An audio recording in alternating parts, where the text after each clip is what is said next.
Good morning. It is Wednesday. It is June 18th, and today we will trade, and tomorrow we will not trade on Wall Street because we're going to respect the Juneteenth holiday that is tomorrow. Today it looks like the market is going to open up a little higher. Market should have opened at this moment. I'll take a look at what's moving the market this morning. Market's gonna looks like it's pretty even. I'll go over what's affecting stocks the most. We are dealing with a little bit of an expensive market. We're seeing stocks pretty much at their all-time high. And can they go higher? Absolutely. Can they go lower? Most definitely. Either one can happen. And some stories are out there that can move stocks. Now, this channel, I'm a long-term investor. I'm not a trader that's looking to buy stocks and quickly make a buck. I'd rather make a lot of money over the long term, and that's my goal.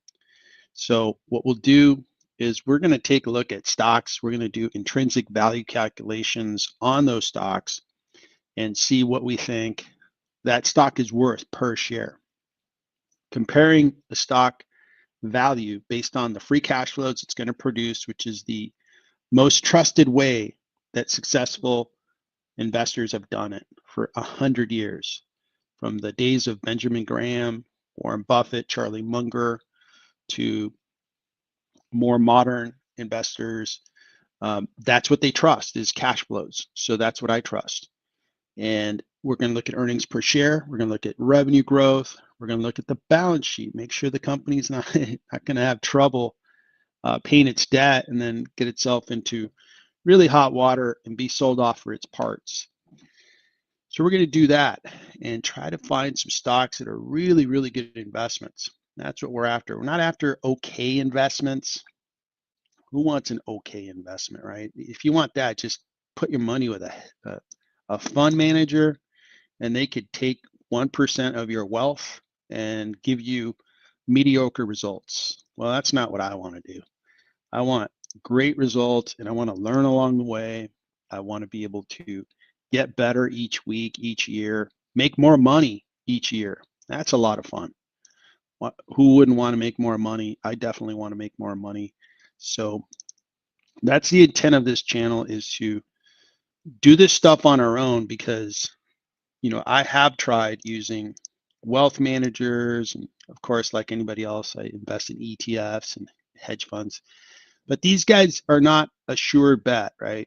And what's important to me is just continuing to learn to become a better investor. If you're of that mindset, which is, you know what, I've worked really hard for my money and I want to grow it.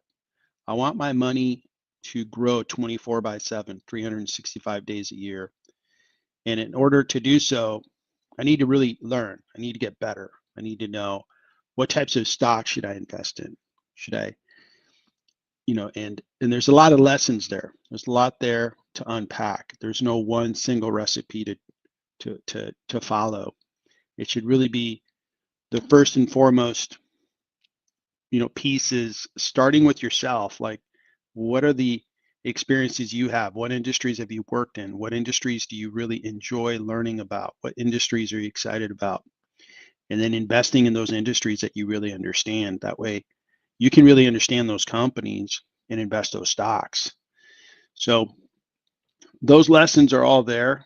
If you are interested in really engaging with a community of that type of investor, long-term investor that wants to learn, become better, make more money over time, become a member of the channel.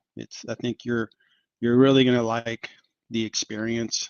And it's only $10, $25, or $100, depending on what level you want to be in a member at. But I think you're going to really benefit from being a member, so please consider it. You can get signed up on the homepage of my channel. It's easy, pretty darn easy. And you'll get access to all the valuations I perform. I perform valuations on many companies, and you get a copy of this. I update it once a month.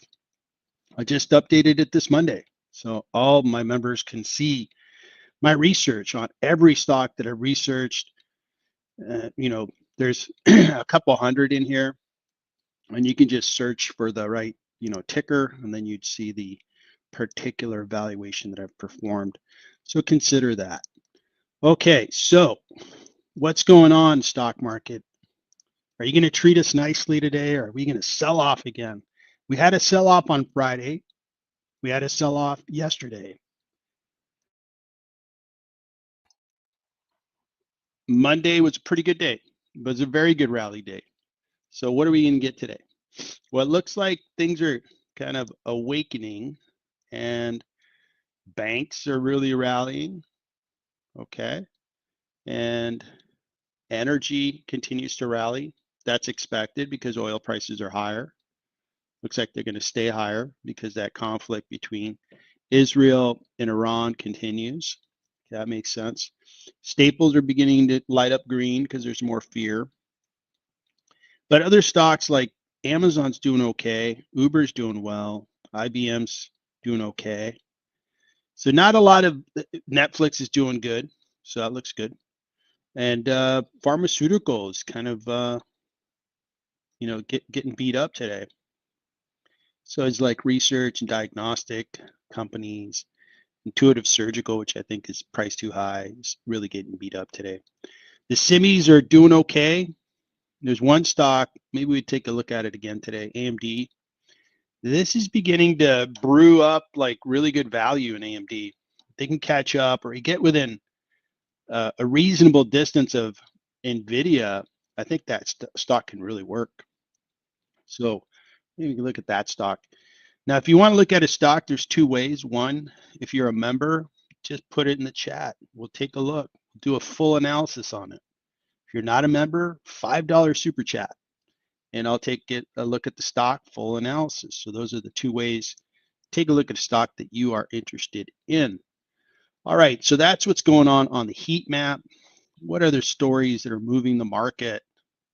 So we got this two wars going on, and the Fed is going to make a decision on rate cuts. It's expected the Fed's going to keep rates where they're at. I don't get overly wrapped around, what's the Fed going to do? Those things are outside of my evaluation of a company. Am I going to sell my Meta stock because of what the Fed does? No. It's not even a variable. When I make a decision to buy Meta stock, I'm not like, well, what's the Fed going to do? No, I'm like, what's Meta going to do going forward? Am I buying into their story? Do I love their fundamentals? And the answer is yes to all those. I buy Meta. So I don't get wrapped up on what the Fed's going to do. I think the channels, the main media channels, they talk about that endlessly. And I just don't have time for that. I'm more interested in finding the next great stock. And it looks like Iran is really pushing back on the tension between Israel, and looks like the U.S. is kind of entering the picture. We'll see how that sorts itself out. I'm hoping that that conflict gets resolved fast. I hate seeing people get hurt and get killed. So I'd like for that to get resolved. Yesterday, one thing that happened is solar stocks got destroyed. Oh man, it was bad. Maybe we take a look at Enphase. I was curious to see if Enphase is really discounted. And the reason that solar stocks got destroyed was there's a bill going through the government, through the House. It went through the House, now it's in the Senate, where they're basically going to set up the spending of the government. And part of what was in the government spend in previous to this bill was this incentive, this tax credit available if you bought solar. Well, they took that away, and that's going to be a negative impact on solar stocks. That's why Enphase and a bunch of others just got destroyed, like minus 20%. So I'd be curious to see what's there. So Other stories that I think are worth mentioning. Nothing else really, nothing else. So looks like Mike, the dividend investor guy, he is on. Good morning, Mike. Good to see you. Thanks for tuning in. And thanks for your collaboration on AMD.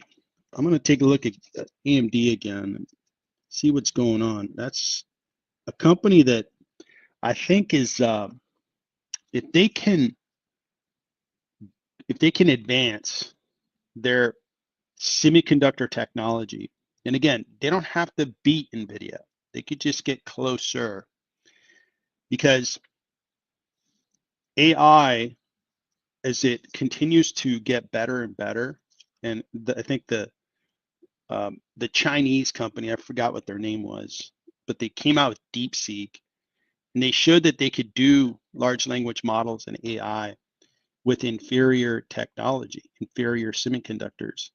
So as the actual large language model technology and techniques get better, and you need less intensive processors, NVIDIA won't have as big of a market, and it'll open up the market to semiconductors that could handle that at a fraction of the price of an NVIDIA chip. So that it would be interesting to see. Looks like ADMA, which is a healthcare stock, it's actually a biotech company, is selling off. There has been action in that space. So we'll take a look at ADMA, see if I can figure out what's going on there, and see if it's a big problem where, hey, there's a problem with ADMA, or if it's a buying opportunity. We'll take a look. Some other stocks that we may get to is Reddit, Oscar have been doing great, Zim, Coin, and Meta. Want to take a look at those stocks if we have time, and that'll be a good agenda. If there's anything else that you guys want to take a look at, please put it in the chat. Just a reminder, if you're a member, please put your tickers in the chat. I'll cover them. If you're not, it's just a $5 super chat per ticker, and I can review the stock that you'd like me to analyze.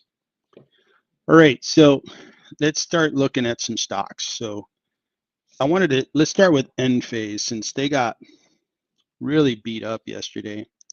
And Enphase, over the 5-year, I mean, look at this chart. When everybody's getting solar, things are looking really good, this stock got up to $336 per share, now a $35 stock. This is just tortured investors. And this is proving to be a market that makes a lot of sense. I have solar on my home, happy with it, glad I did it. But the space, will it last, right? Because I'm only going to get solar panels, I don't know, once every 25 years. So I put them on 3-4 years ago. They can come back in 20 years and sell me a new solar array, unless like 10 years from now they come back and say, hey, we have a solar array that's way better, maybe. So for now, I'm not a customer anymore because I just bought my panels. So will they be able to grow? So we'll take a look. Let's kind of dive deep, because sometimes what I believe in is there's some stocks that just get destroyed, but they're great value. I used the Meta example just because it's so crystal clear that the market sometimes is out of its mind. You look at Meta, right? This is a business, number one social application company that is printing money. They advertise on their social networks and they make lots of money. And the market, decided we're going to sell off Meta. It's a terrible business. We hate it. Sell off Meta. And I just didn't agree with the market. Often I don't agree with the market. And those that didn't agree with the market have made a lot of money on Meta over 2.5 years. So this happens a lot. This happens a lot to good quality businesses. So let's go through and see if Enphase is a good quality business and maybe is a stock that is being destroyed for no reason. Maybe it has a place in the future and potentially investors can buy it for cents on the dollar. All right, so I'm looking at the stock. It's a $4.67 billion market cap. That's a small market cap, not bad. Looks like shadow guys on. Let's see. Man, I'm a little behind on comments, so let me finish my thought here. I'm gonna come back to comments, guys. Good to see you, shadow guy. All right, so Enphase, $4.67 billion in market cap. Revenue's $1.42 billion, so you're paying less than 4 times revenue.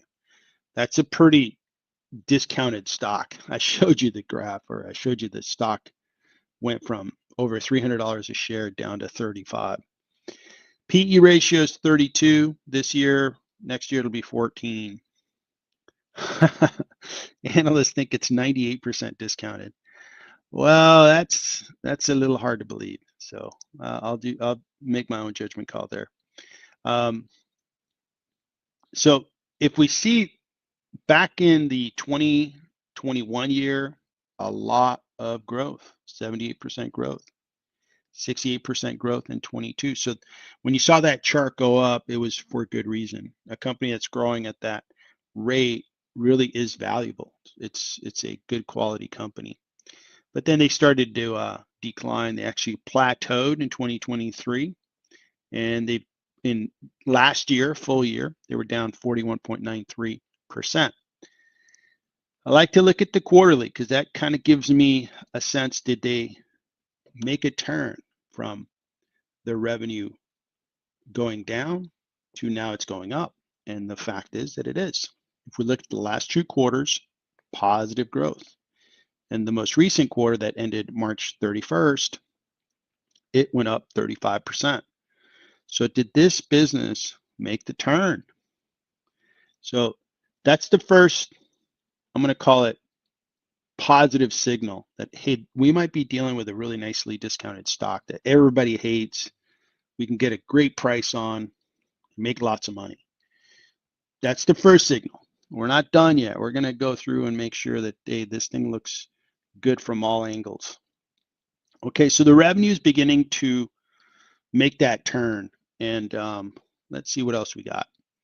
So I like to look at gross margins to see how profitable, when they make this product, how much material, labor do they have to put into the product, and then their gross margin.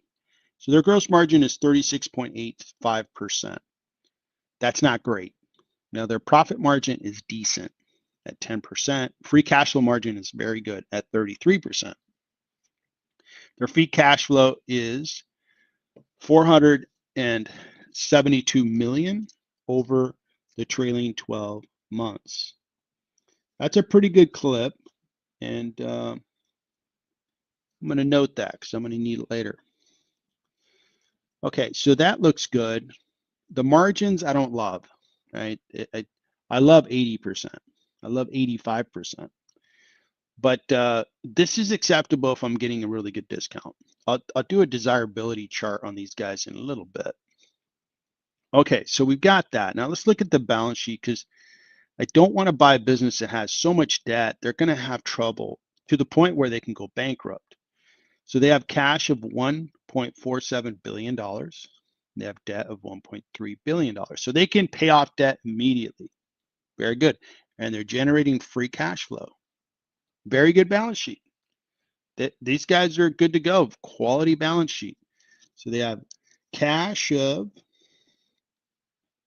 $1.47 billion, and then debt is $1.23 billion. That's good. I'm going to note those numbers because I'm going to need them later. So balance sheet's good. I'm going to look at what the analysts are saying, but that 98% I thought was kind of foolish, but let's take a look. So 30 analysts are covering the stock. That's a pretty good number of analysts. Why are they saying this discount? So we have some analysts that are saying this is a $130 stock. The worst case scenario is only 31, on average 70. Okay, so analysts are saying, hey, this is a highly discounted stock. Okay, Got it. Now, the expectation should be that these guys are not going to get any help from the government. Understood. That's what we're going to expect. And good to see you, Brandon. Good to see you, Jamie. Thanks for joining. I'm going to get to your comments after I finish my train of thought here. Thanks so much. It's good to see so many members on the stream. Thank you. So even given the fact that we're not going to have government assistance in the form of tax credits for solar, these guys are expected to continue to grow. That's one more signal that we're looking at a business that might be a really good idea. They're also going to expand their profits. Over time, technology, and I put solar panels in that category. It's a new technology that produces electricity. The technology gets better and it gets less expensive. That's just the way technology works. And it's great. It's great for the consumer. It's great for the markets. It's great for everybody. Having said that, if it's going to get less expensive to produce, these guys are going to make more money. That makes sense. So I'm really liking what I'm seeing here, guys. I'm seeing a business that the market's like pretty much, discounting. When I go to and I don't shop for a lot of clothing. I do and I don't have my professional, apparel. I usually go buy, nice quality shirts and so forth. But I also like buying casual wear. And I was browsing with my son this past weekend, and I always look at the t-shirt rack that they're selling for like $5. These are t-shirts that didn't sell. They're maybe out of fashion a little bit. But sometimes I pick up a funny one or a nice one, and I get it for like $5. They get a smoking deal. And that's what we're potentially seeing here is these guys are being put on that rack where it's like, nobody likes this. Nobody's buying it. So it's discounted. We're taking a $25 t-shirt and selling it for $5. All right, maybe. So forward P is going to get really attractive. That looks good. So I'm going to use the earnings per share of $2.47 as I look at this stock and put it through a valuation. All right. So a couple of things. Before I do that, let me talk about desirability. So when we talk about desirability, we as investors, there is no rule that says, Victor, you have to buy Enphase or you have to buy a particular stock. I could buy whichever stock I want on the stock market. I could buy Google. I can buy Procter and Gamble. You name it. It's my decision. It's my hard-earned money. I get to make that decision.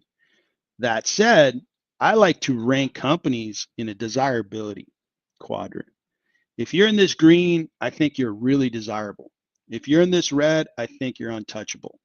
If you're in these grays, I need a really good discount because you're not super desirable and you're not super terrible. The way that you rank highest is the strength of a moat, competitive advantages, monopoly-like companies rank highest, like Microsoft.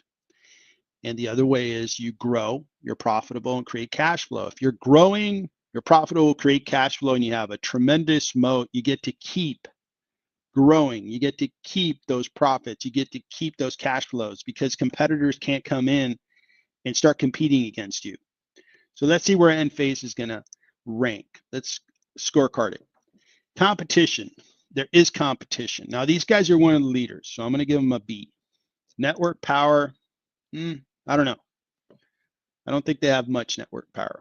They certainly don't have political power in Washington to keep that tax credit. So on balance sheet, they have an A. Very good balance sheet. More cash and debt, producing lots of free cash flow, A. Revenue growth looks good, but the future isn't great. I saw the revenue is going to come down to about 10%. So we're going to keep that as a B. Profitability, not so good, right? We're going to go with a B. because it's not like a gross margin 90% or something. So let's keep it at a B, maybe even a B minus, and cash flow is good. So these guys have some desirability, but there's some limitations, especially around this moat. So when I look at Enphase, I'm going to put them right around here, okay? Which means they don't have a tremendously strong moat, but man, they can make money. They can make some serious money. I really like that earnings per share. I really like the cash flow. So if I can get a really nice discount, maybe I would be an Enphase investor, but you got to give me a compelling discount. Let's see where we land on a discount. All right, so I'm not sure if I have Enphase as a stock that I've analyzed, and it looks like I haven't. So we're in the energy area of my sheet. We'll go ahead and start with the energy transfer as a template, and then we'll go from here.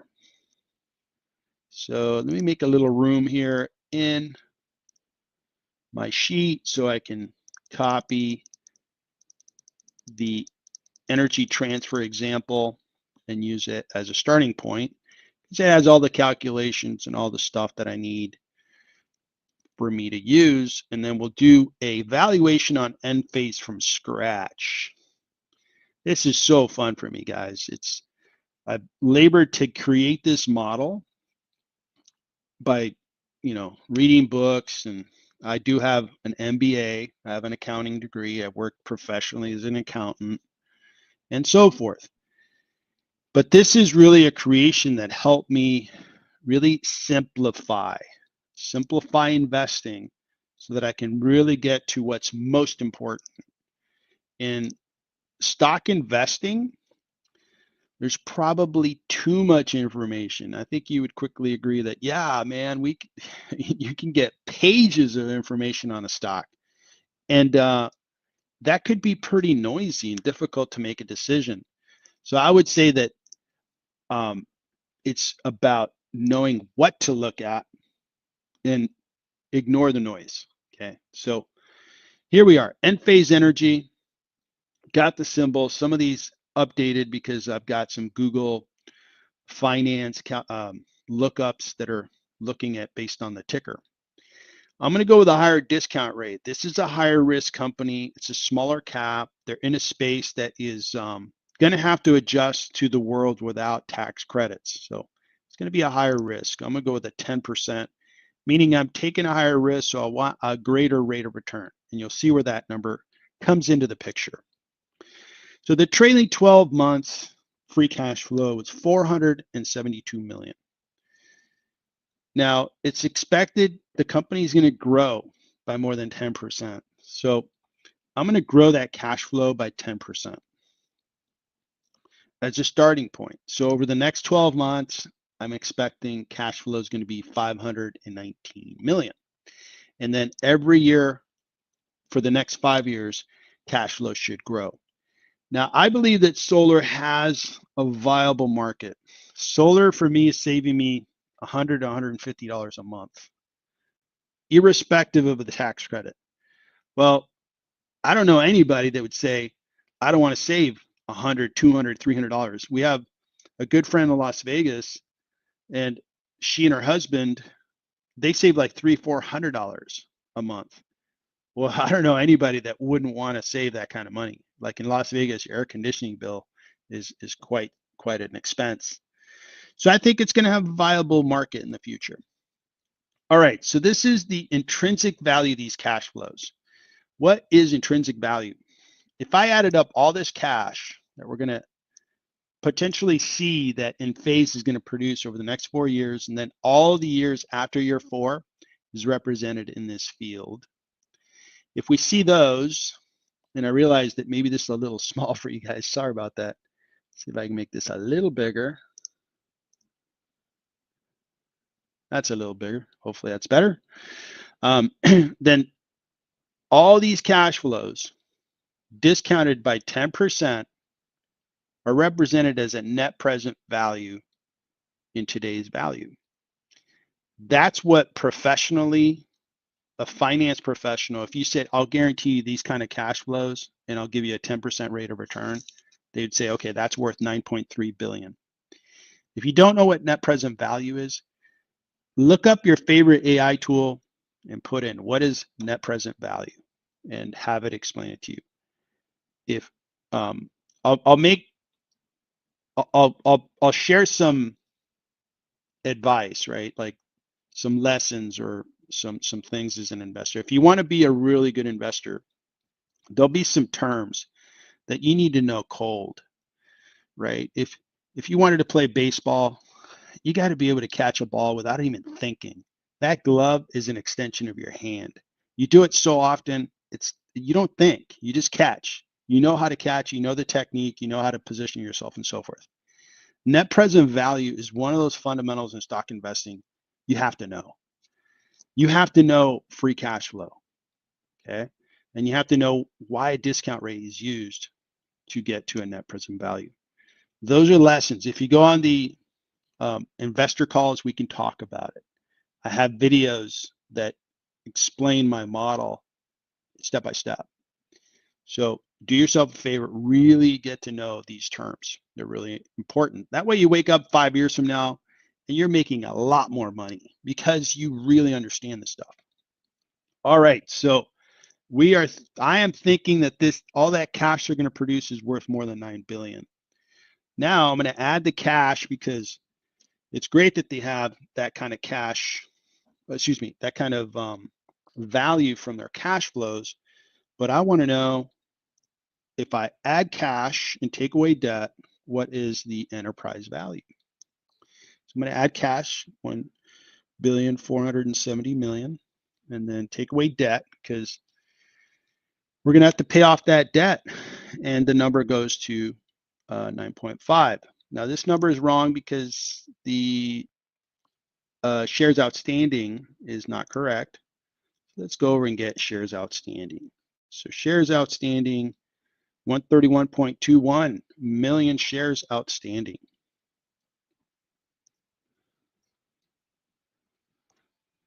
All right, so this stock, based on their cash flows, is discounted by 51%.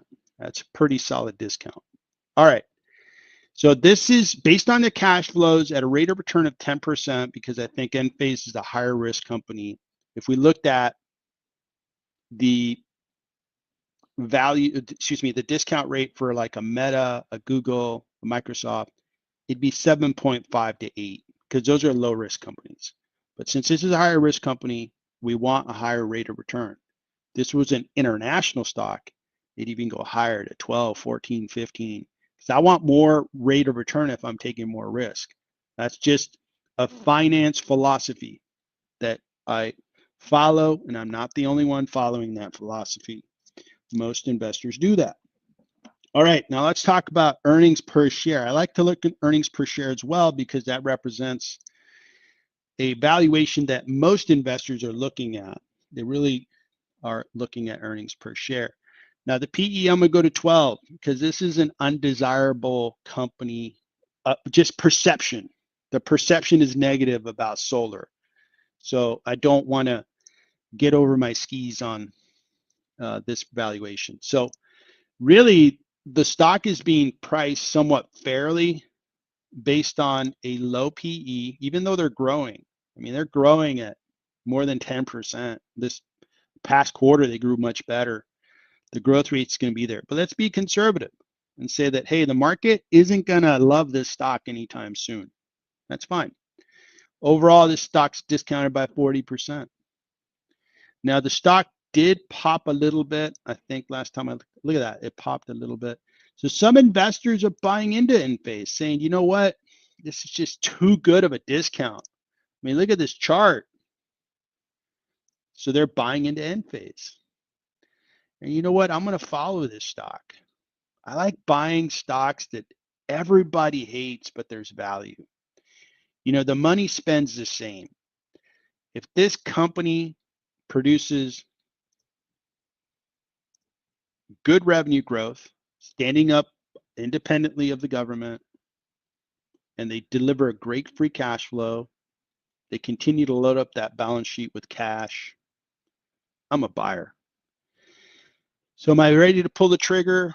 Not quite, but I am going to definitely follow Enphase and potentially buy it in the future. But that's an example of doing our homework and me doing my homework on Enphase and saying, based on my best forecast of cash, I think the cash is worth 9.3 billion. I add cash, take away debt. This is what the business is worth. Literally, if you wanted to write a check, that's the check you should write for the company based on this valuation and the rate of return. But the market's like, hey man, I'll give you a super discount, 51%.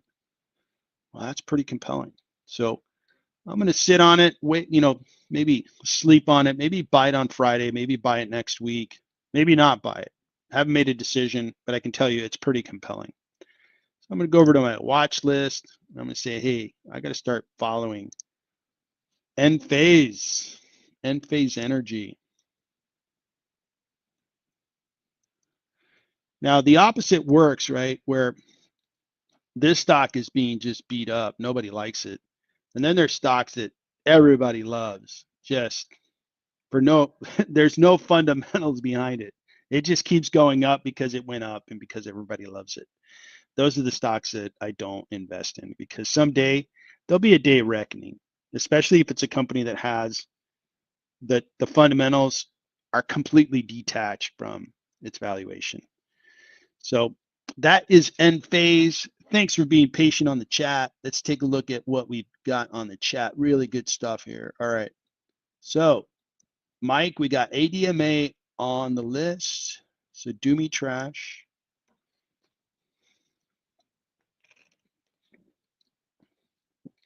Growth might be a concern there. All right.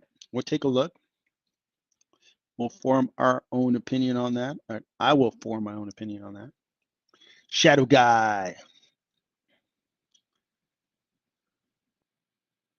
Yeah, I'm glad you kept LMT. It looks like LMT has been going up because we're in two wars, right? We got the Russians fighting a war, and then we've got Israel, Iran. So there's probably a lot of planes being used, a couple of them being shot down. I know there's probably good demand for military equipment. So we'll take a look at Lockheed Martin. And Jamie, let's see here.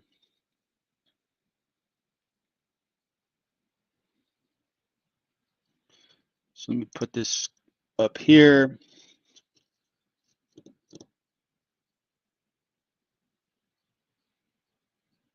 So Mercado, Innovo, or UK stocks, BM retail.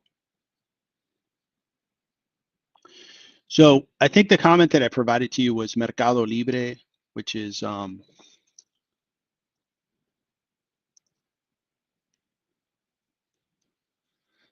MELI. That's the stock I was referring to. This is a stock that I own. I've seen a dip recently, so I like where the stock's positioned. It's a pretty good position in my portfolio. And then the other part of your question was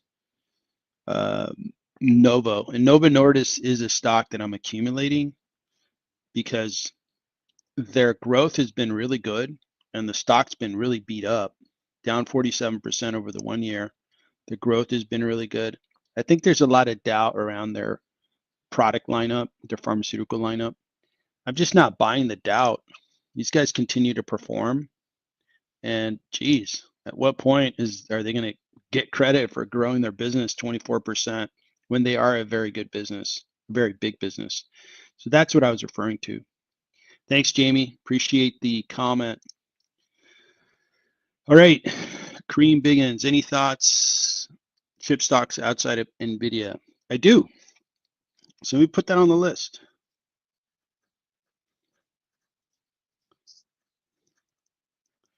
I have a couple comments there.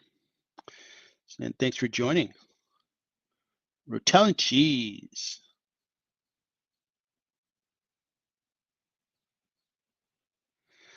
It's better to be in utility scale solar. Yeah, maybe. Yeah, maybe. But again, I see the opportunity in a solar stock when everybody hates it. I mean, I've made a lot of money buying great businesses when everybody hated them. Nobody wanted them. And I wanted the cash and I wanted the profit. And I bought the cash and the profit. I also saw that the business was growing. I just showed the data, the evidence, the revenue is growing. So if I get to the next earnings and Enphase grows again at 25%, it's like, God, these news stories are just junk. It's junk information. It does not have anything to do with reality, which is they're growing. So we'll see. Shadow guy.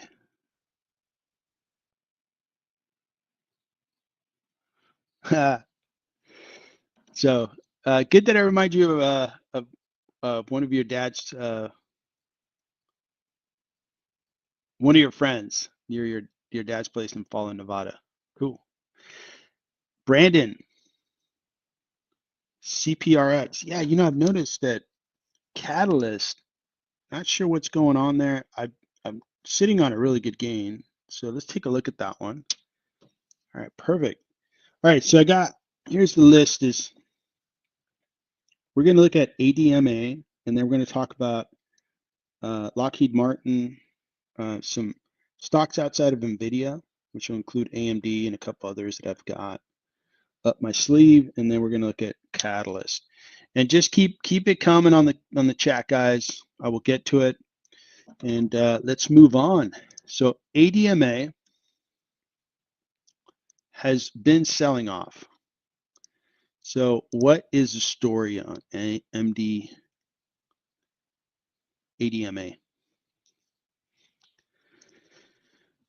Okay, so over the 1 month, I mean, it really has fallen off 16%. And when we look at this, so an insider sold. Now, I don't get overly concerned. If you think about a lot of these officers, right? I believe in the discipline of diversification. You only need to get wealthy once. And if you're sitting on, let's say, $100 million of your company's stock, and you took 20 million of that and diversified into treasuries or another stock, that's rational. I wouldn't blame an officer for doing that. That's rational. That's just what you should do. So I don't get wrapped around my axle, or this axle, I should say, and get all bent out of shape. Again, I try to focus on what's most important to me and kind of clear out all the other noise. There's just too many ratios and metrics that could mean something, but they could mean nothing. But free cash flow always means something every single time. Profit means something every single time. Revenue growth means something every single time. Debt means a lot. So I only focus on what's most important. All right, so ADMA is seeing a slide over the 1 year. It's still up nicely. Over the year to date, still in the green. Seeing really wicked volatility. Now, volatility, it's an acquired taste, and I have grown to love volatility. Volatility is like spicy food. Yeah, first couple of times is a little rough. Man, senses are overloaded with flavors. But then after a while, it's like, I can make a lot of money. Well, I like these stocks. How can I make a lot of money? Well, when the market sells it off, like in this case here, by 11%, and then immediately cranks it up by 37%. That's what I mean. And it comes down and then it goes up. Well, I like volatility. So let's take a look at the fundamentals and see what's going on. So I'm not seeing any like specifics. So an analyst voiced an opinion that they're slowing their growth. Okay. They're going to announce their earnings August 7th. So We're like a month and a half away from that. Okay. $4 billion market cap.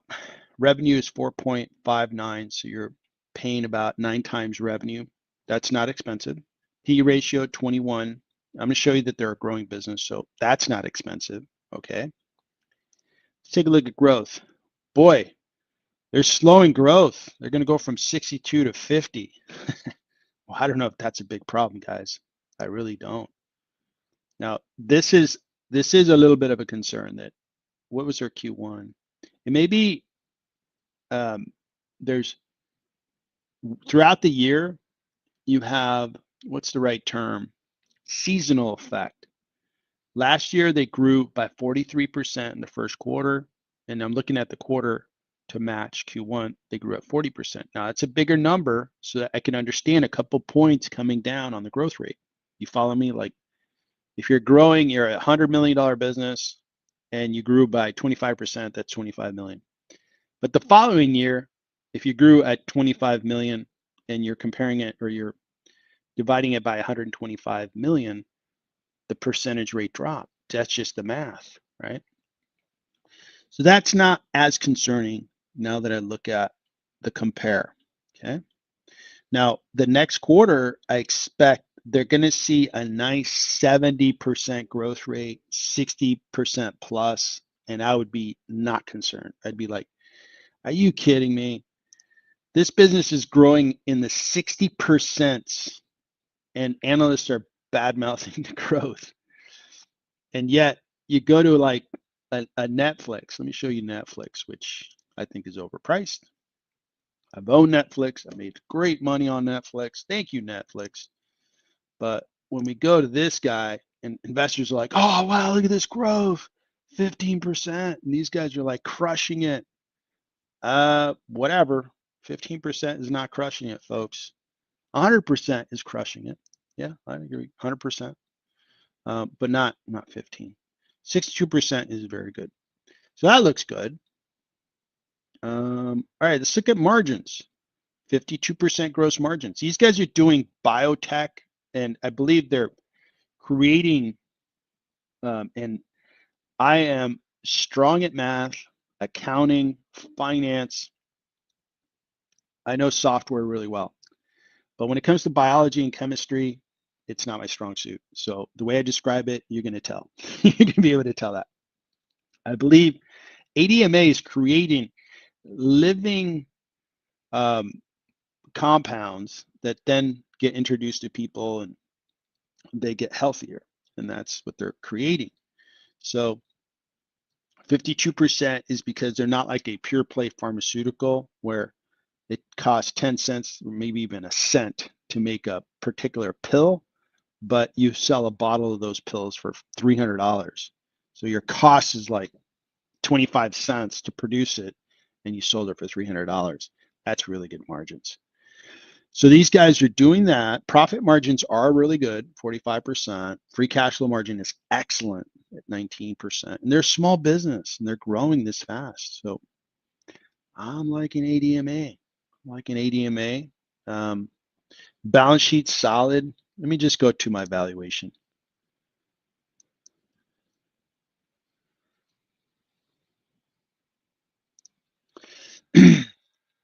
So I have a higher discount rate on ADMA because they're smaller, and I want a greater rate of return.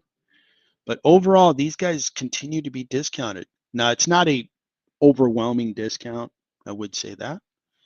But I mean, the doubters out there, I just don't get them. Now, I already own ADMA. Am I going to buy more shares? No. Am I going to study their next earnings on August 7th? Absolutely. If I didn't own ADMA, would I buy it? Yes. But ADMA is fine. It's looking fine. And if it drops any further, would I buy shares? Probably. I'd probably buy more shares. I'm feeling like the market's a little expensive right now, so I'm slowing down my buys a little bit because I think we're going to probably get to a nice correction at some point, and I want to be in a position where I can buy at that point. So ADMA is fine, in my opinion. Yeah, it looks like Mike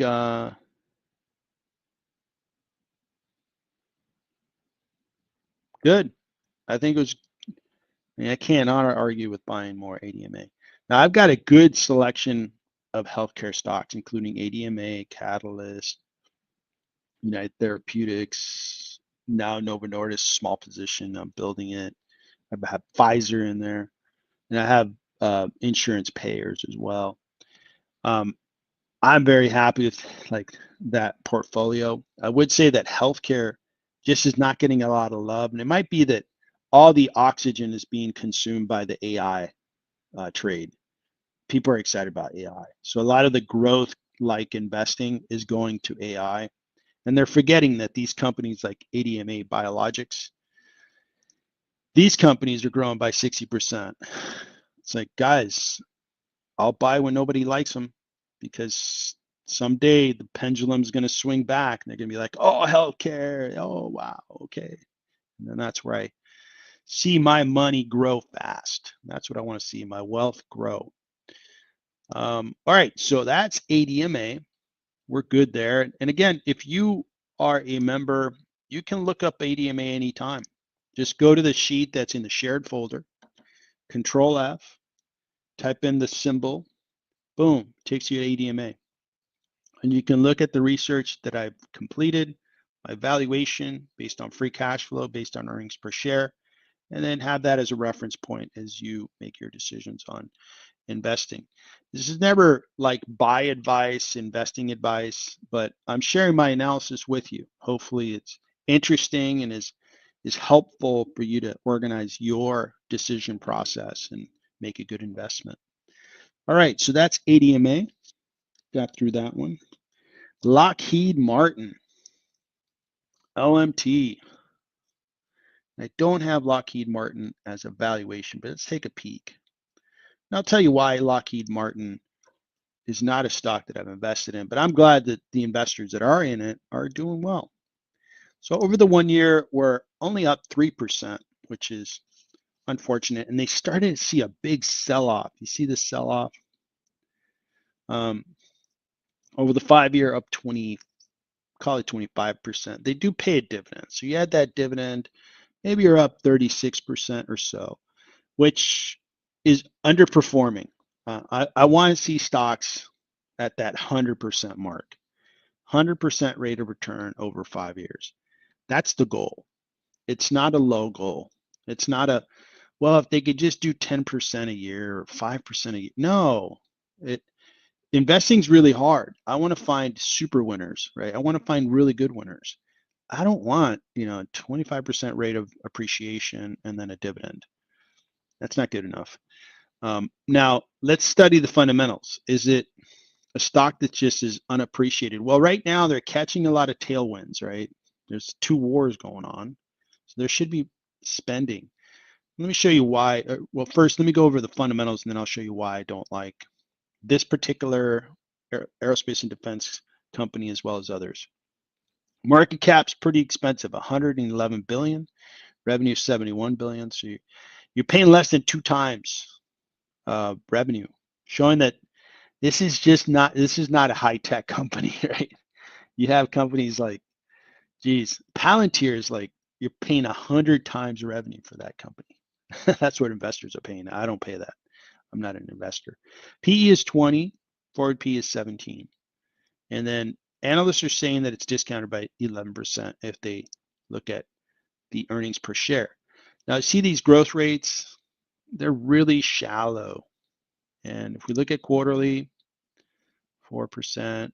So we're just growing single digit, and it's the low single digit. So that's underwhelming. It's really like watching paint dry. The gross margin, terrible, because the government says if you're going to be a contractor, you're going to charge us cost plus, and we're going to limit your profits.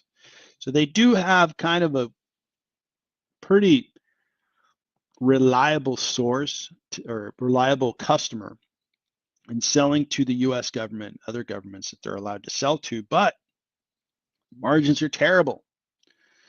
Again, I love businesses that are at 80% margin, 75. 10% is like, wow, man, geez, you do a lot of stuff and you only get to keep 10 cents on a dollar, and that's just the prime cost. Prime cost being the materials you put in an airplane, the labor. Once you're done with all that, you get to keep 10 cents on the dollar to pay your accountants, to pay your HR department, to pay your R&D department, to pay for the building that you guys all sit in, to pay for all these things that are, indirect to the product cost. Profit margins are low, margins are low, and then the free cash flow. So free cash flow hasn't really gone up. You see here in 21, it was 7.6, 6.1. Now we're at 4.9. That is not good. You're supposed to grow your free cash flow over time, especially as you get bigger, right? So they're getting bigger and their cash flow is going down. What the heck? I don't want a business like that. I want a business where as you get bigger, your cash flow really goes up. I want Uber. Let me show you Uber. As the Uber business has gotten bigger, their cash flow is just going up. See this growth? Very good solid, revenue amount, 45 billion. And as they've gotten bigger, the free cash flow, look at this cash flow. Went from negative to a little bit to now 7.7 billion. That chart is what I want to see. It's going up and to the right. Why is that? Because Uber doesn't have to buy cars and they don't have to hire employees.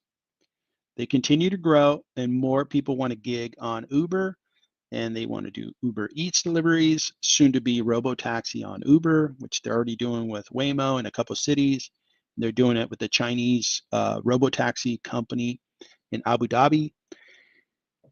This is a very valuable business. These guys will generate more cash flow and it'll be non-linear. It'll be just as they create more revenue on the top line. They don't have to have multiple headquarters buildings. They don't have to have multiple accounting departments and HR departments and so forth and so on. They can just have one. So they become more profitable, higher cash. That's Uber. So when we go to Lockheed, that's my big problem. You're getting bigger and you're making less cash. Well, maybe it's because salaries are going up. Inflation. They refer to it as a war for talent, right? For engineers. Now you're graduating college and you're like, hey, Google offered me a job to go work on AI, or Lockheed offered me a job to work on a new airplane. I'm going to go work for Google. That experience is going to make you extremely valuable as a professional, where aerospace engineers are very respected. Great job, great career. It's just not transformational like working on AI for Google or going into tech, where if you get to a semiconductor company like an NVIDIA, it's worth a lot. So that's, I think, the war for talent. It's it's an economic uh, influence, or I should say, the carrot that a lot of the new young talent's going to chase is, hey, I'd rather be in tech. I'd rather be in an industry where I'm going to make a lot of money. So that's what I think is, a condition with Lockheed. I cannot, argue with investors that go into Lockheed. They do it for reasons that are important to them. Respect it. I'm not an investor. Not good enough. I'd rather take my chances with I'd rather buy more Uber stock. I'd rather put more money in Uber and see this stock flourish. I think Uber is going to be a $1 trillion business. I really do mean that, because nothing's standing in the way of them being a $1 trillion business. That would be 5x from where they're at now. Actually, more than that, or like 6x. And I think that's going to happen. So that's where I'm at with Lockheed.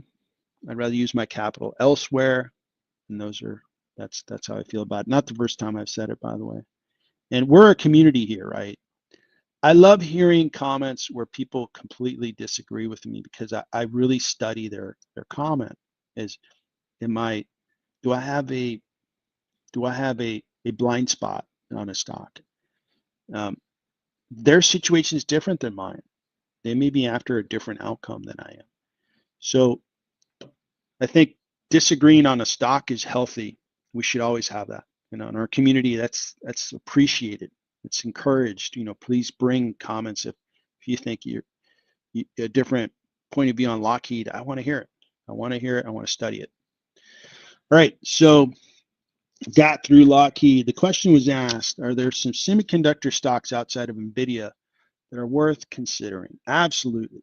So the first one out of the gate is AMD. The story on AMD is their semiconductors are really getting better.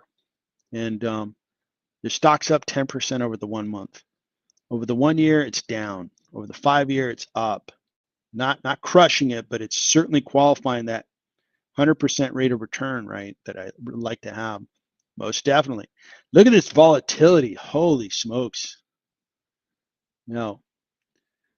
For long periods, this has just been a punishing situation, right? If you see a stock come down like this. But hey, man, if you bought 5 years ago, I don't know that anybody be dissatisfied with 136% rate of return.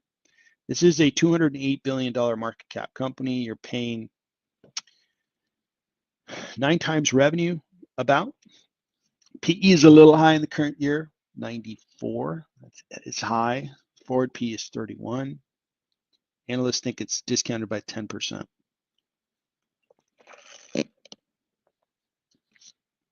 Revenue growth rate looks good.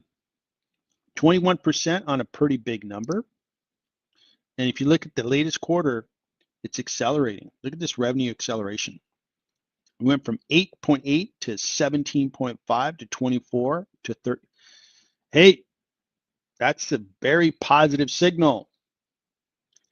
That means revenue is accelerating. When are they going to announce their next earnings? July 29th. So we're about a month and 11 days from that. So it's coming up. So revenue looks great. It's accelerating. Very good, AMD. Now, my biggest problem with this stock is, guys, you've been around forever. Why can't you get your cash flow right? Broadcom has it right. NVIDIA has it right. A bunch of other semiconductor stocks like Qualcomm, which I'm going to look at in a bit, have it right. So these guys, maybe they're going to start to get it right. I hope so. And if they can get their cash flow higher, then we're talking. Right now, this free cash flow is 2.7 billion, and they are accelerating their growth. So let's say they're a $5 billion free cash flow company. At their current growth rate, maybe I'd pay 30 times free cash, and it'd be $150 billion stock minus debt. I don't know if they have debt. And they don't have debt. They have more cash. So I'd be at like $155 billion valuation. They're $208 billion. I just can't get there on free cash. And I could get there if I look at Qualcomm. Qualcomm is 171 billion, smaller than AMD, but they're bigger from a revenue perspective. They're also growing. They're growing nicely. Not growing as fast, but they are much bigger than AMD.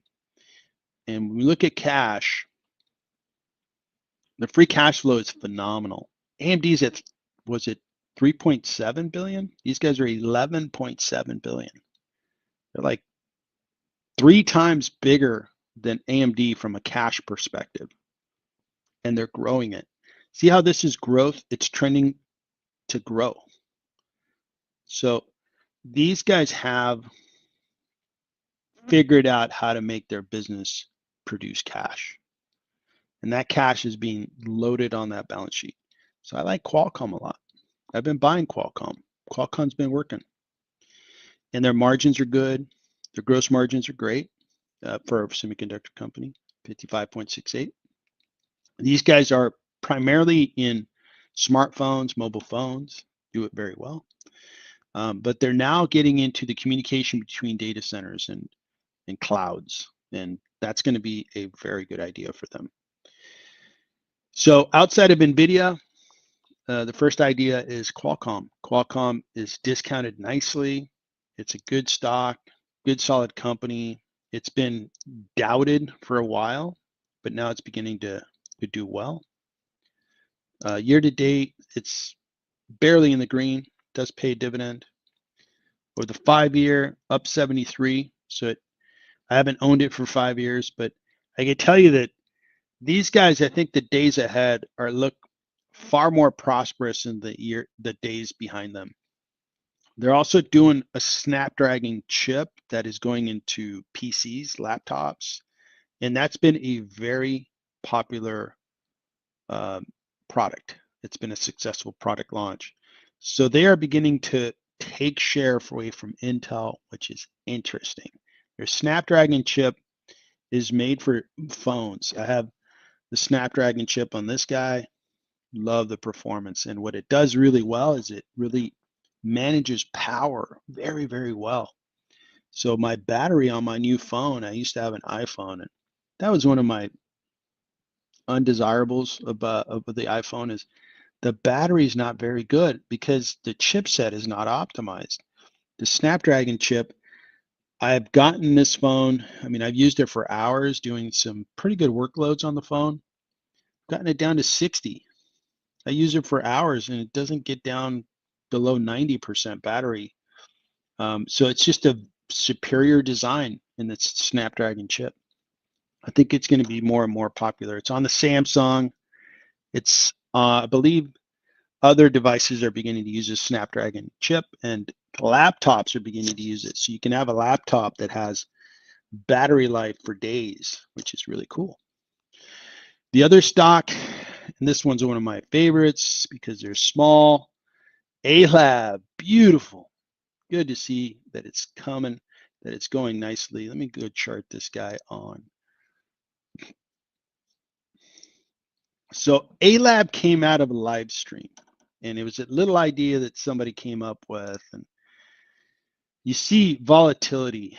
Volatility, I love volatility. Again, it's an acquired taste, sometimes a little too spicy for some investors. But you see this business, the market said, ALAB is the real deal. What ALAB produces is semiconductors that enable data center to data center communication, cloud to cloud communication. So you have a big let's say you have two big workloads and they have to share data, and you have one at AWS and one at Microsoft Azure. Then Astera Labs, they have the best technology that enables that communication, and it's growing big time, and I'm going to show the growth in a bit. So the market was excited and said, hey, we're going to take this stock up 283%. Now there was fundamentals behind that rally. Beautiful. Then the market was like, you know what? We're a stock market that's way too emotional at times. We're going to sell off the stock by 62%. So we did the live stream around here. So I bought around here because I did my analysis and said, this is a really good stock. This is a good company, exciting. And it's become a really, really good, successful stock so far, up 78%. That's what we're trying to do. We're trying to find quality businesses that are priced right because volatility, and we make lots of money. That's what we're trying to do. So when we look at Astera Labs, you go, okay, $16 billion market cap, revenues $490. You're paying a pretty price for this stock. You're paying 30 some times revenue. On the surface, that's expensive. PE 380, expensive. Forward PE 70, expensive. Until you get to the growth rate and you're like 200%. Whoa, get out of the way, Netflix. 15%. You're wasting my time. 200%. That's why I bought ALAB.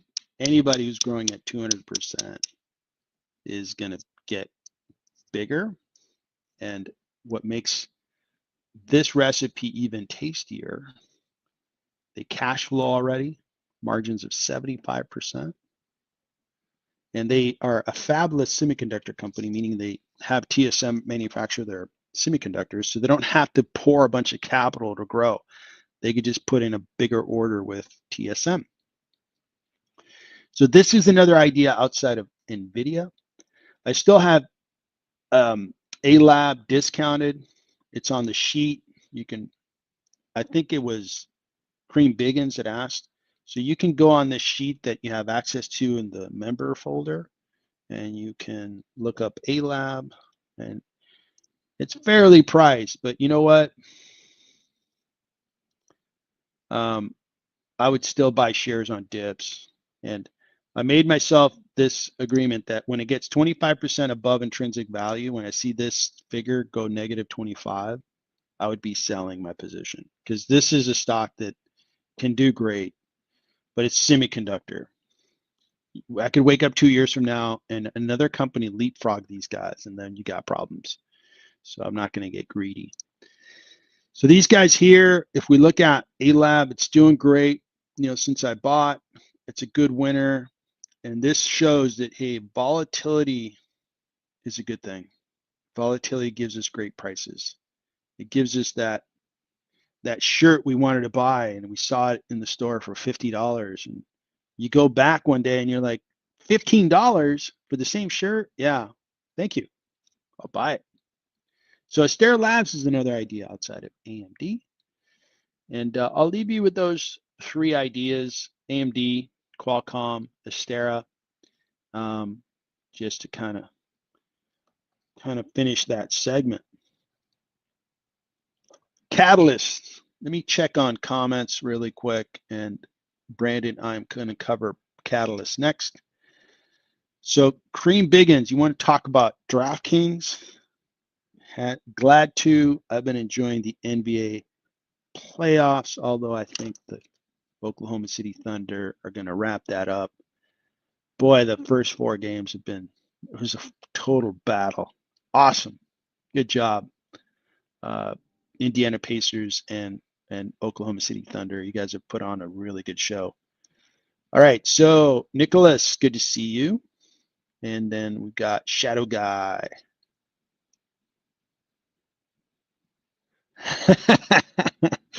Yep. Glad you like the spicy food analogy. Mike the dividend. Okay, you bought into AMD, ADMA, excuse me, and then Shadow Guy. So right now your growth portfolio, Shadow Guy, is AMD, Palantir, Uber. Beautiful. Don't forget about us when you become a billionaire. Okay, do not, please don't. I would miss you. Thanks, Real MT Analysis. Okay, so let's look at Montana Aerospace, SWX. And I think we've looked at that one. Let's look at it again. I'll put it on the list. All right, let's talk a little Catalyst. Catalyst Pharma. I have seen that stock, and this stock sees this kind of volatility. Okay, we look at the stock, it's a winner, right? 405%. And look at this chart. Even though it's got chop, that's a good looking chart. But when we zero in, you see this pullback here. Well, what have all these pullbacks presented? Discounts. Pullback, discount. Like went higher, went higher, went higher. So the visual data is showing that, hey, this stock keeps going up. That's good. Let's look at the fundamentals. What's the story behind this business? Is it going to go up? Is it going to fail and go down? So we want to see high growth rates on revenue. We want to see cash flow. We want to see all that good stuff. All right. Revenue growth is there. As they get bigger, it gets harder to grow. Now, it would be that they step down, and am I looking at annual? Yeah. They step down from 2023. Let's look at the quarterly. Quarterly revenue is accelerating. Okay, we went from 28 to 43, so that looks very good. And Catalyst, one of the things they've done is they haven't stayed idle. They were successful. They used their cash and they bought other businesses that had new patents and new drugs that Catalyst put into their portfolio. This is a very good takeover target for a larger pharma company that can come in and say, we'll give you $5 billion for the company. And of course, I would be like, yeah, man, sell the company. I'll take that big gain. But all kidding aside, this is a small cap with good revenue. You're paying about 4, 5 times, 6 times revenue, maybe 5 times revenue. Low PE, low forward PE. I just showed you the growth rate. You're buying a growing business that has good profits, good cash flow for PE of 14.7. Oh man, and it's been doing great. Well, I like everything I'm seeing. This is being proven to go up in value. It has good fundamentals, good growth rate. Let's look at their margins. Gross margins of 83%. Man, that's beautiful. That means they sell $100, they get to keep $17. If you just look at the material cost, labor cost, what it costs to produce that product. If you had a donut shop, right? Let's just not think about the building and the equipment that make donuts and stuff, because you don't have to buy that every single time you make a donut. But every time you make a donut, you sell it for $100 and you get to keep $83. Well, you're going to want to make as many donuts as you can, especially if customers are buying them, and you keep growing your business. Operating margin, 43%. Profit margin, 36%. Cash flow margin, 50%. Oh man, these numbers are awesome. So thank you, stock market. I appreciate you giving me the opportunity to invest in Catalyst Pharma. I also appreciate that from time to time, you knock on my door and say, hey, would you like to buy Catalyst at a discount? And I usually answer the door and say, yes, thank you. Not sure what I did to deserve the discount on Catalyst Pharma, but I will buy more shares. I own a pretty good position of Catalyst Pharma. It's maybe the 10th most valuable stock in my portfolio. And I am very happy with the stock. So this is a good, I mean, a lot of green flags. A lot of green flags in the market from time to time. Is there a story out there? Don't know. So this is totally a takeover target for a bigger pharma company.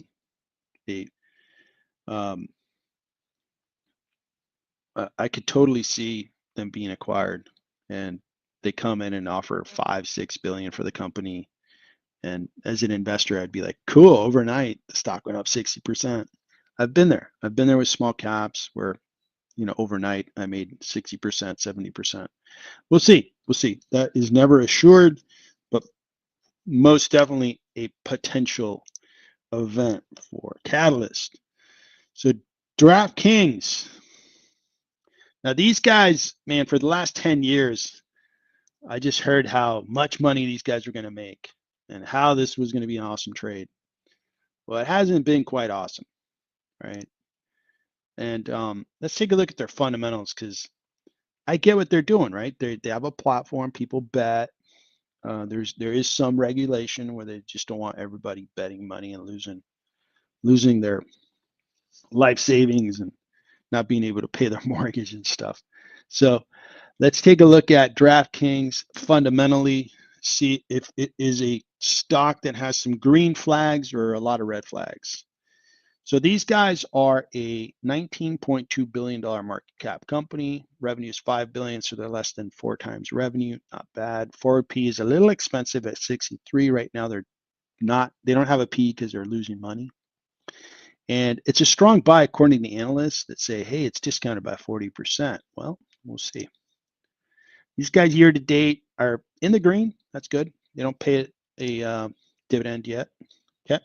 Growth rate looks good. There is green on the screen. That looks good. Let's look at the quarterly. Okay, looks good.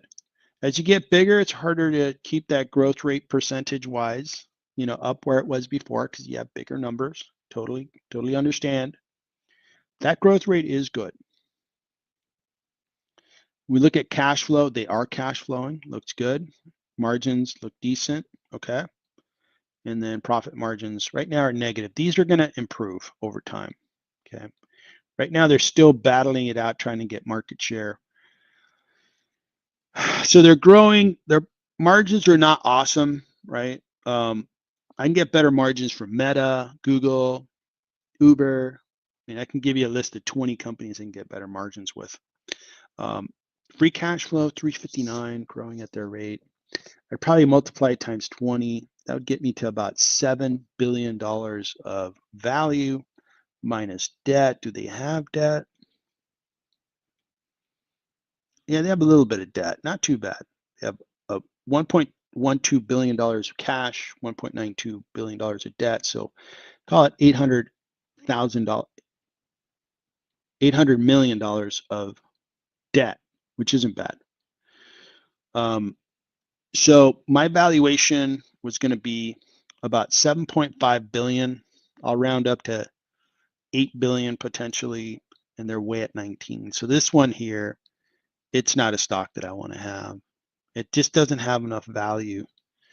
If they had better free cash flow, better margins, I mean, if you're going to think DraftKings, believe it or not, Robinhood's going to go into the betting arena. They call it something else, but they're basically going to compete for that business. And this has been the best performing stock in my portfolio from a percentage standpoint.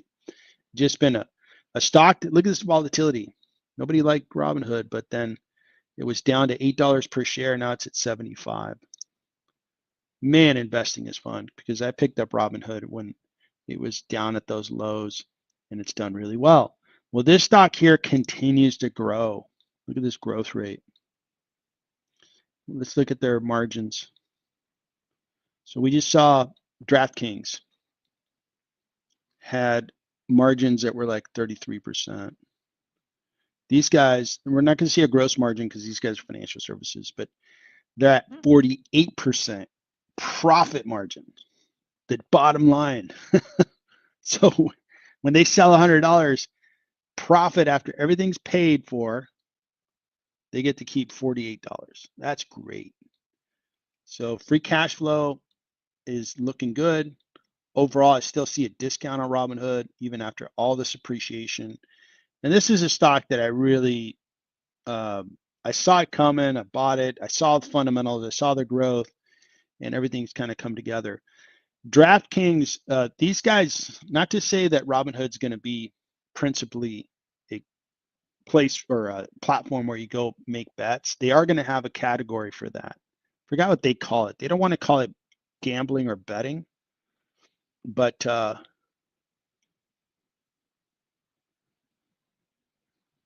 forgot what they were going to call it. But they're basically going to let people say, well, I think the Oklahoma City Thunder are going to win, or the Indiana Pacers are going to win, and try to capture some of that market. And this has been the stock that, I'd rather buy this than DraftKings. I own a lot of Robinhood. It's either the third or fourth biggest position in my portfolio. It's the number one revenue gainer, and it's still discounted. If you're a member, you could see my Robinhood valuation. Just look it up on the sheet. It's still discounted by 16%. And you can get the details. Just go to the shared folder, look at the valuation sheet, look up Robinhood, and you get the details on it. So, but DraftKings, just there's not enough value there, and you can see that investors probably wouldn't argue with me.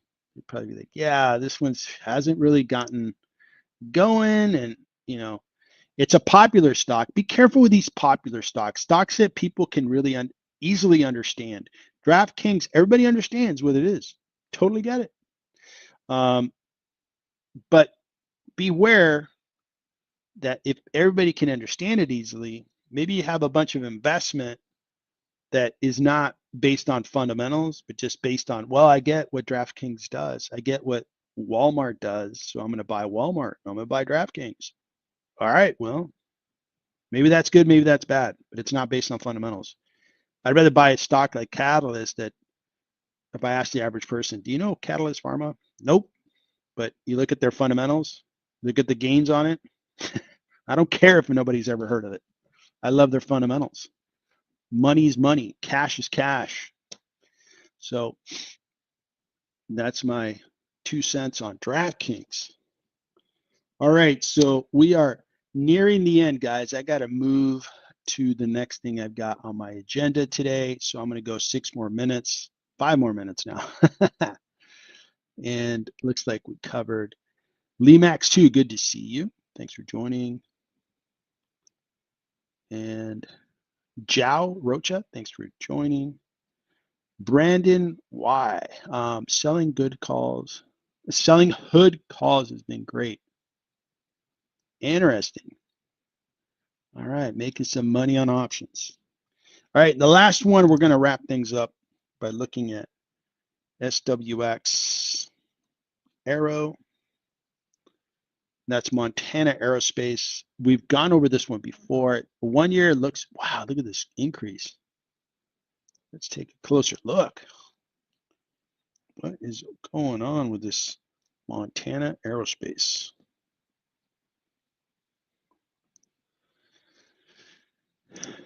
So it's had a nice rally from the beginning of the year. Stock's up 43%. Wow. Then you had a pretty nice dip, and whoever bought there is enjoying themselves, making money. 51% over just a couple months. That looks good. So these guys are Montana Aerospace, design, develop, manufacture system components. Okay.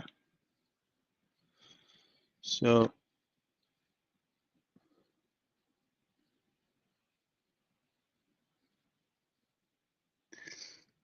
got it. So they do primarily aircraft. They're doing engine parts. They're doing what looks like a lot of the structure of that airplane, wings, landing gear, and so forth. Okay. So the stock's been performing, a lot of volatility, but again, volatility is your friend.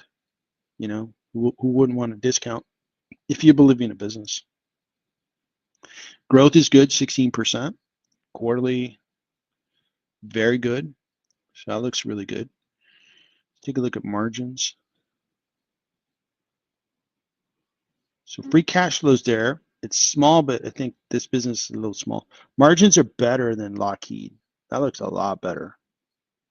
Free cash flow margins 2%, not very good. Maybe as they get better, that's going to improve. But I like their margins. I do not like their free cash flow. It's not very good. What are they at? And we're looking at a Swiss franc currency, CHF, and it's probably like a $1.25. You have to pay $1.25 in dollars to buy 1 Swiss franc. So these numbers, you'd have to add like 25%. So this guy would be like 2.1, 2.2 billion in operating revenue. So that's pretty good growth. This one's not ready for me to, invest in because that cash. I got to see cash flow, especially from a business like this, which they have competition, but it's not like as threatening as other industries, because aerospace, you have to be a qualified vendor. It's not like, oh, I'm just going to go with the least expensive wing manufacturer. No, they have to really qualify that to be a producer of airplane wings, and then that gets put into an overall airplane that's going to carry people.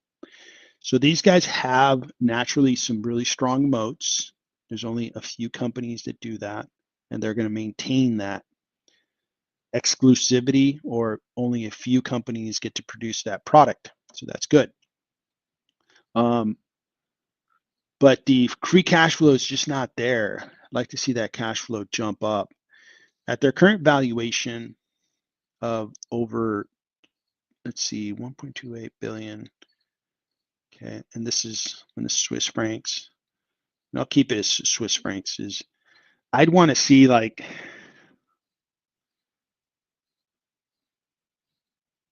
the cash flow above 60 million Swiss francs, and I want to see it growing. Like it goes from 40 to 50 to 60 to 70 to 80. And right now it's a little bit all over the place. And that's what concerns me. Again, we have thousands of stocks to pick from.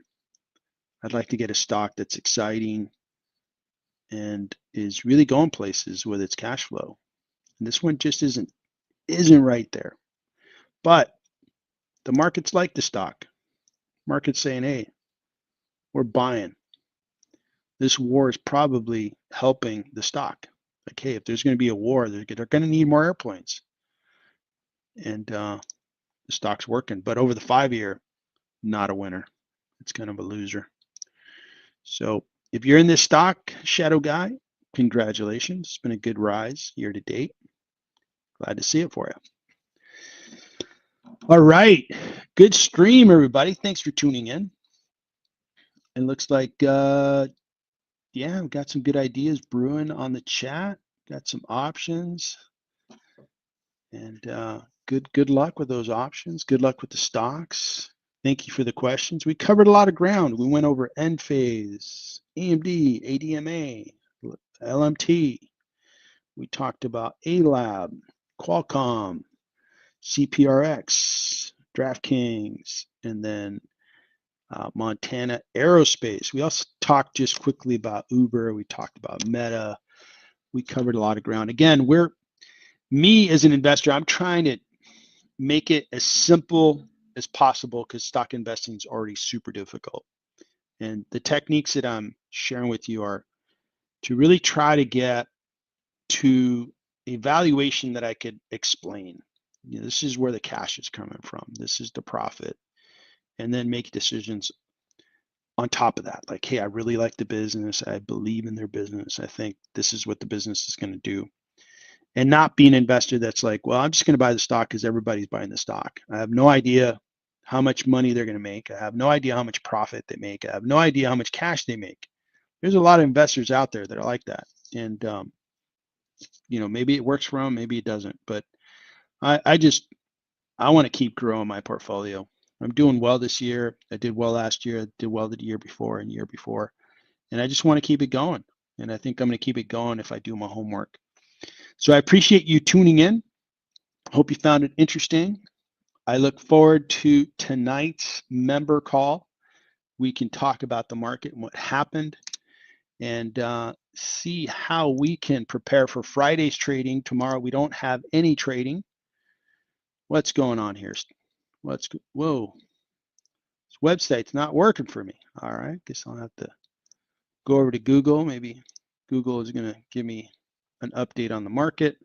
So the NASDAQ is up nicely. S&P is up nicely. All right, we got an update. Good deal. Want to take a peek at oil. Oil is down a bit. All right. I guess, you know, this war has been a war, you know, that involves Iran that hasn't affected oil all that much when you consider the situation. And also Russia, they're in war and they produce a lot of oil. So it's interesting to see that oil is just not moving a whole lot higher. All right, everybody. Thanks so much for tuning in. I appreciate it. And I appreciate all the members that are supporting the channel. We have 2 new members just in the last day. And really appreciate the new members that joined. And I appreciate every member that's joined. We've had a nice increase in members. I think it makes it better for everybody. I think you have more investors to collaborate with, get on the Discord, share ideas, talk about a stock. And of course, on live streams, we get more questions and more stock symbols to take a look at. If you're not a member yet, please consider it. It'd be great to have you. All right, everybody. Have a good day. See ya.